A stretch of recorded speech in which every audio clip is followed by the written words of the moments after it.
Hello and good evening. So I was reading this book Gunda by Jaishankar Prasad.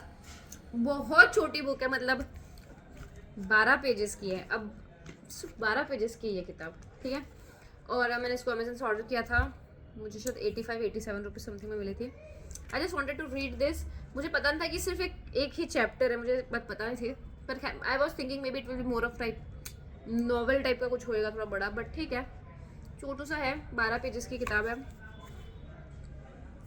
I realised one thing, ये किताब पढ़ते पढ़ते मैं to be very honest, इसका review बनाने का तो कुछ सेंस एज सच बनता नहीं है. Because of the obvious reason, right.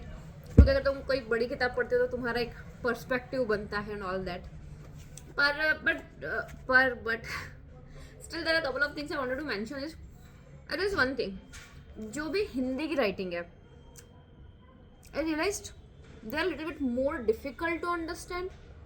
I mean English के तो अनडाउटेडली होती है, मतलब कुछ रेफरेंसेस नहीं मिल रहे थे तो इंग्लिश का समझ में आता है, because that's not our first language. I mean that's at least not my first language, okay. But here मतलब मुझे हिंदी की किताबें समझ में नहीं आती है.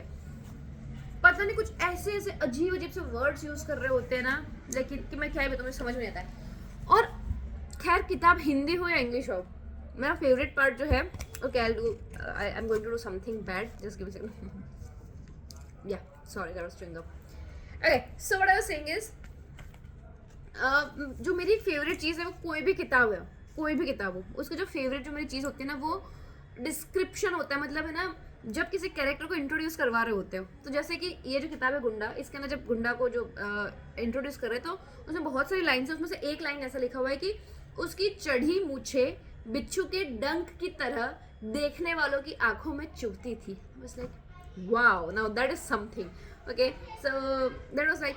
और कुछ ऐसी बातें होती है हिंदी में, जैसे कि यहाँ पे लिखा है अपनी बात पर मिटना, सिंह प्रवृत्ति से जीविका ग्रहण करना. I mean that is something. मतलब ऐसा काफी ऐसे अच्छी फीलिंग आती है ना. प्रत्येक क्षण प्राणों को हथेली पर लिए घूमना उसका बाना था. भाई ऐसे शब्द हमें ना normal day to day language में यूज भी नहीं करते हो. जब राइटर्स ऐसे कुछ चीज़ें लिख देते तो इट डेफिनेटली बिकम्स थोड़ा सा डिफिकल्ट टू अंडरस्टैंड, ठीक है. पर मुझे ये जो 12 पेजेस की जो मतलब स्टोरी थी, उसमें से जो एक लाइन जो थी, जो मैंने काफ़ी रेजोनेट किया आई वुड से, मतलब मुझे समझ में काफ़ी अच्छे से आया, वो ये थी कि पेज 2 पे है, यहाँ पे एक लाइन है, आई होप ये दिख रही होगी, ओके, कि जीवन की किसी अलभ्य अभिलाषा से वंचित होकर जैसे प्रायः लोग विरक्त हो जाते हैं. समझे आप इसको? मैं फिर से बोलूंगी इसको, कि जीवन की किसी अलभ्य अभिलाषा से वंचित होकर जैसे प्रायः लोग विरक्त हो जाते हैं. तो इस मतलब I am pretty much sure समझ में आ गया होगा, but still just for my satisfaction I am going to explain it. कि कभी कभी हमें ना लाइफ में कुछ चीज़ें चाहिए होती है और बहुत इंटेंसली चाहिए होती है, और जब हमें वो नहीं मिलती है ना, तो हम सब चीज़ों से मतलब हमारा मोह जो होता है वो छूट जाता है ना. तो वही चीज़ यहाँ पे लिखी है, and that was so beautiful. तो ये बात है. रही बात इसकी स्टोरी की, तो स्टोरी ये है कि इसमें एक कैरेक्टर है जिसका मतलब जिसको गुंडा बोलते हैं, वैसे उनका नाम ननकू सिंह है. ननकू ऐसा अलग से ही कुछ, नन्हकू है, नन्हकू सिंह नाम है उनका. तो वो जो है उनको गुंडा बताया गया. उनको गुंडा इसलिए बताया गया है कि एक कुछ चेंज हो रहा होता है, उसके अगेंस्ट वो खड़े होते, ऐसा करके सीन है, ठीक है. तो just to give you the gist idea ये है कि जो गुंडा है ननकू सिंह जो है, वो उनको किसी से प्यार था जिनका नाम पन्ना था. पर पन्ना को जो राजा थे उनको पन्ना से प्यार हो गया, तो उन्होंने ज़बरदस्ती पन्ना से शादी कर ली थी, काइंड ऑफ, है ना. और फिर ऐसा होता है कि जब ब्रिटिशर्स आकर के कुछ अटैक वगैरह काइंड ऑफ कर रहे होते हैं, है ना, तो उस टाइम पे वापस से मतलब बहुत टाइम से ये जो ननकू सिंह है वो उनके पास में नहीं जाते हैं, लेकिन पन्ना से नहीं मिले होते. लेकिन जब ये अटैक वगैरह होता है तो वो वापस पन्ना को बचाने के लिए जाते हैं, ठीक है. First thing. सेकंड, इसके अंदर एक और कैरेक्टर है दुलारी का, and she is a prostitute. तो वो दुलारी जो है उसका इंक्लिनेशन है थोड़ा सा ननकू सिंह की तरफ, लेकिन Nanku Singh is like no, because I am interested in someone else and that is Panna. तो वैसे से कहानी, बस छोटी सी कहानी, कुछ बहुत ज़्यादा डिस्क्राइब नहीं कर रखा है कि फिर दुलारी की फीलिंग्स कैसी है, क्या है. मुझे ना नॉर्मली ऐसे स्टोरीज या फिर ऐसा डिस्क्रिप्शन पढ़ना पसंद आता है जिसमें कि जो एक इंसान है थोड़ा सा लेफ्ट आउट फील कर रहा होता है. जैसे for example I give a very common example, है ना, जैसे कि वो मूवी है ना प्रियंका चोपड़ा की और उसकी इससे बेहतर तो ये था कि मैं आपकी पत्नी ना होकर के आपकी प्रेयसी होती। What was the name of the movie? Bajirao Mastani, है ना। तो बेसिकली उसमें प्रियंका चोपड़ा का कैरेक्टर जो है वो थोड़ा सा ऐसा है कि लेफ्ट आउट वाली फीलिंग वाला है ना। तो और इसके अलावा एक बहुत पुरानी मूवी थी, उसके अंदर वो एक्ट्रेस है, तब्बू है, और आई थिंक सनी देओल है, और आई थिंक करिश्मा है, हाँ if I am not wrong. तो यही वाला कुछ सीन है, ठीक है। तो उसके अंदर करिश्मा का नाम काजल होता है, तब्बू का नाम तुलसी होता है। तो उसके अंदर है ना, इसका ये डायलॉग है, तब्बू का ये डायलॉग है, उसका नाम तुलसी होता है कि उस आई माइट बी रॉन्ग, मतलब थोड़ा सा वर्ड्स आगे पीछे होते हैं, उसका डायलॉग ये है कि और मैं भी ना थोड़ा सा रेफरेंस दे देती हूँ ना। तो ये जो तब्बू है जिनका नाम तुलसी है, उनको प्यार होता है सनी देओल से, सनी देओल को प्यार होता है करिश्मा से जिसका नाम काजल है ना। और फिर लेकिन काजल मतलब जो करिश्मा है, काजल की शादी किसी और से हो जाती है, और आई थिंक वो सलमान खान होता है ना। तो ऐसा कुछ होता है, ठीक है। तो और इसके अंदर ये तब्बू भी जो थी वो प्रोस्टिट्यूट होती है ना। उसका नाम हाँ तुलसी होता है, हाँ। तो क्या बोलते हैं कि ऐसा होता है कि जब तब्बू को प्यार हो जाता है सनी देओल से, और लेकिन सनी देओल को ऑफकोर्स उससे प्यार नहीं होता, तो है ना, फिर एक डायलॉग है जिसके अंदर तब्बू किसी और को बोल रही होती है कि मैं भी कितनी पागल हूँ, मुझे लगा कि उसको मुझसे प्यार होगा, मैं कैसे भूल गई कि उसको जिससे प्यार है वो काजल है, और काजल की जगह तो हमेशा से आंखों में रही है, और मेरा तो नाम ही तुलसी है, मेरा तो ठिकाना हमेशा घर के बाहर ही रहा है। तो ऐसा करके कुछ dialogue and that again give very, I don't know, it give very strong feeling, some kind of, you know, something is there, sorry for that, some real pain is there, that kind of thing. Although यहाँ पे दुलारी के character को इतना explore of course नहीं किया है, because again just 12 pages. सो या that was it. And इसमें एक सीन ऐसा है जो अगेन आई लाइक्ड, जब नंदू सिंह जो है वो पन्ना को बचाने के लिए जाते हैं, तो उस टाइम पे ना ऐसा है, एक लाइन लिखी हुई है कि पन्ना ने ननकू को देखा, एक क्षण के लिए चारों आंखें मिली, जिनमें जन्म का विश्वास ज्योति की तरह जल रहा था।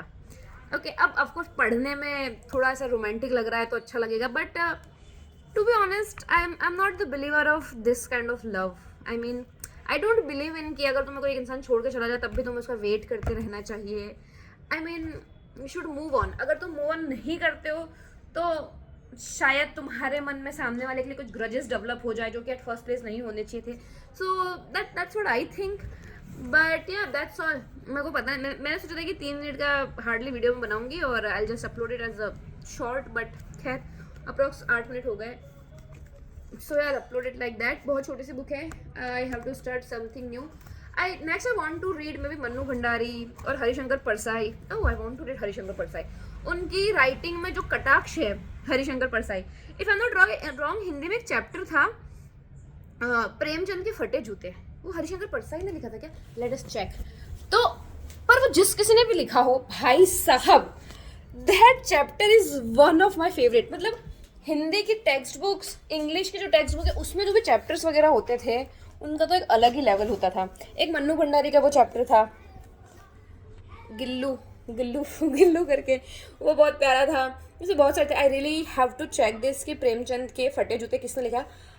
अगेन कुछ किताबें, कुछ कहानियाँ बेसिकली ऐसी होती है ना कि यू मस्ट रीड। उसमें से प्रेमचंद के फटे जूते एक वो कहानी है, and I so badly want to you know read that out loud. मतलब वो कहानी इतनी फनी है, ऐसे है ना, प्रेमचंद के फटे जूते। हाँ, हरिशंकर परसाई, सी आई न्यू इट। ओके, सो हरिशंकर भाई, क्या कटाक्ष है हरिशंकर परसाई का, मतलब मज़ा आ जाएगा। Please read this. और इसके अलावा if you want to read थोड़े से और ऐसी कहानी, तो है ना, एक वो कहानी है, एक वो नॉस्टैल्जिया सी कहानी है। उसके अंदर उनकी एनिवर्सरी होती है, और फिर उसमें बेसिकली क्या होता है ना कि ओके मे बी मैंने ये वीडियो स्टार्ट किसी और चीज़ के लिए किया था, मैं कहीं और जा रही हूँ, but who cares bro, who cares. Okay, this is no one cares. Okay, so this is what I'm going to do. I'll talk about all the stories I really love, not like but love. Okay, so यार किसी दिन तो है ना मैं हिंदी की किताब लेकर के बैठूंगी। मुझे पता है हिंदी की किताबें होती थी, मेरे को अभी याद है ना, वसंत नाम होता था। अरे भाई क्या 2 पार्ट होते थे, एक वसंत होता था और एक और क्या था मैं भूल गई। खैर, तो एक वो कहानी है सिल्वर जुबली, है ना। हाँ, सिल्वर जुबली करके कहानी, तो उसके अंदर वो जो कैरेक्टर होता है उनका रिटायरमेंट हो रहा होता है और उनकी फिर सिल्वर जुबली भी होती है। तो उसमें ऐसा बताइए कि वो जो है, जो मतलब प्रोटागोनिस्ट, हाँ प्रोटागोनिस्ट, वो जो जैसे मतलब दुनिया आसपास इतनी तेज चलने लग गई है कि मतलब जिसको अपन मॉडर्न जो एरा बोल रहे होते हैं, उससे वो कैसे उनको कितनी सारी चीज़ों से प्रॉब्लम होती है और ये सारी चीज़ें बताई गई। भाई वो स्टोरी भी इतनी प्यारी है, सिल्वर जुबली, वो भी हिंदी की किताब में थी यार, कसम से आई एम टेलिंग यू। 11 12 मतलब मेरा हमेशा से ऐसा रहता था, मैं नवोदय में पढ़ी हुई हूँ, हम लोगों को मिलती थी किताबें, इशू होती थी, है ना, लाइब्रेरी से। मैं ऐसा करती थी कि जैसे हमारा लेट्स सपोज 8th के एग्ज़ाम खत्म हो गए, तो 8th के एग्ज़ाम खत्म होने के साथ साथ ही फिर हम लोगों को 9th की जैसे किताबें वगैरह इशू हो जाती थी। और अगर नहीं होती थी ना, तो क्या करती थी, मेरे जो भी सीनियर्स वगैरह होते थे ना, उनके पास मैं जाती, उनकी हिंदी की किताबें लेके आती, तो मैं पढ़ती थी। भाई हिंदी की किताबें इतनी पसंद थी। इसके अलावा इंग्लिश की क्या होता था, ऑफकोर्स मुझे बहुत ज़्यादा अच्छे से समझ में नहीं आता था, तो मैं क्या करती थी, एक वो गाइड बुक जो होती है ना, उसके अंदर हिंदी में समरी दी होती है इंग्लिश की स्टोरीज़ की, तो फिर मैं वो पढ़ती थी। और अब मुझे ऐसा लग रहा है कि अभी शायद मे भी मुझे हिंदी और इंग्लिश की वो टेक्स्ट बुक मे भी हार्ड कॉपी में ले करके और उनको पढ़ना चाहिए, बिकॉज सॉफ्ट कॉपी तो मेरे पास में है ही से, मैंने उनको पढ़ भी रखा है। तो या okay, well I was telling you about all the stories I like. Okay, तो प्रेमचंद के फटे जूते, it has to be on like really top. इसके अलावा दो बेलों की कथा, मतलब it goes without saying. Okay, और ये सिल्वर जुबली। इसके अलावा बूढ़ी काकी, ओह बूढ़ी काकी, आई कैन रियली क्राई, मतलब अभी भी मैं रो सकती हूँ उस कहानी को। मैंने इतनी बार पढ़ रखा है, इतनी बार पढ़ रखा है, बट बूढ़ी काकी इज समथिंग। ओके, मतलब okay, I tell you one thing, अगर आपको कटाक्ष देखना है तो रीड प्रेमचंद के फटे जूते। अगर आपको इमोशंस मतलब इमोशनल होना है ना, तो रीड बूढ़ी काकी। और अगर आपको एक वो नॉस्टैल्जिया, और आपको भी कभी कभी ऐसा लगता है ना कि यार ये जो है ना, मतलब दुनिया शायद बहुत ज़्यादा आगे बढ़ रही है, या फिर आप थोड़ा ज़्यादा नॉस्टैल्जिया में रहते हैं, तो read silver jubilee. My God, this 3 stories they are best. इसके अलावा बहुत सारी मतलब इवन पोम्स वगैरह भी है जो कि मुझे बहुत पसंद है, but maybe I talk about that in some other video, but as of now okay I leave. And या अगर इतना लास्ट तक कोई आया है, ये मुझे सुन रहा है, तो thank you, and I'll go, and oh my god, I so badly want to read now Hindi ki textbook. Okay, I'll go, bye.